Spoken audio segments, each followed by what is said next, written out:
Okay guys, so I'm going to be teaching you how to defend against a gang attack. Now again, working in clubs, this was the most common scenario I would see. This is why when people tell me grapple and take the guy down to the ground, the biggest factor in a street fight is multiple attackers, weapons. Those are the dangerous stuff. And I don't know if any of these guys are armed. And if I take one and I could be the best jiu-jitsu master, 10, 100 years of grappling, if I could take Vasil down to the ground and Rock standing, I'm getting booted in the head. And I've seen this in real fights. This is why I say never want to hit the ground when you're fighting in a street fight. You want to keep the fight standing up.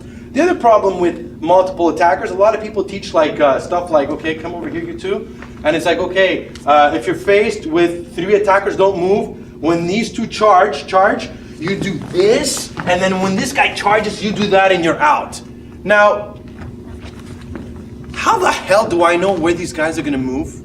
How the hell do I know how they're gonna move? How the hell do I know how they're gonna position? This is craziness, right? If you're training like this, you will get killed in the street because I don't know which one's got a weapon. I don't know which one's gonna move first. I don't know how they're gonna move. I have no clue what's gonna happen. And just to prove that point to you, that fighting doesn't happen the way that a lot of the trainers teach, and it's unrealistic. We're gonna do a scenario with these guys.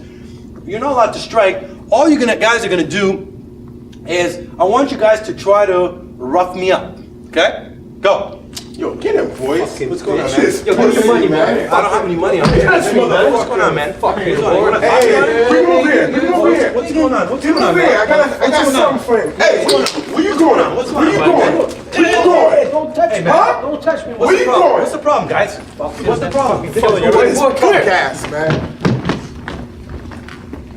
Now, the most important thing when you're faced against a large group like this, number one, I want to avoid staying static, which means if they're coming towards me, I want to avoid standing here. Because right here, they decide to charge me, I'm going down. I don't care how I move, where I move, I'm going down. Again, I'd be hitting first, definitely. In this scenario, you got to hit first. But you got to remember, I'm going to strike first, and then I'm faced with 2 attackers. And if you don't knock out the first guy, you're faced with 3 attackers. So you better be ready to hit and fight like crazy or get the hell out as quickly as possible.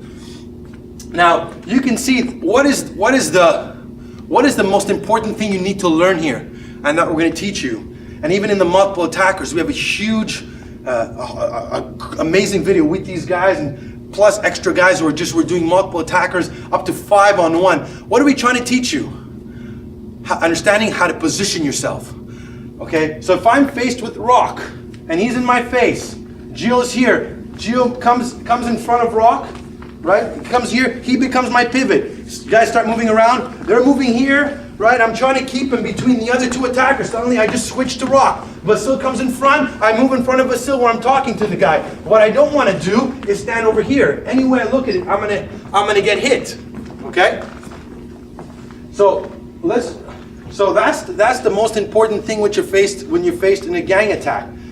The other thing, don't stay static, and you gotta strike first. Again, you're facing against 3 guys, right? This is not the movies, right? I'm not gonna go boom, boom, whack, kick, and throw it back, and they're all gonna fall on the ground.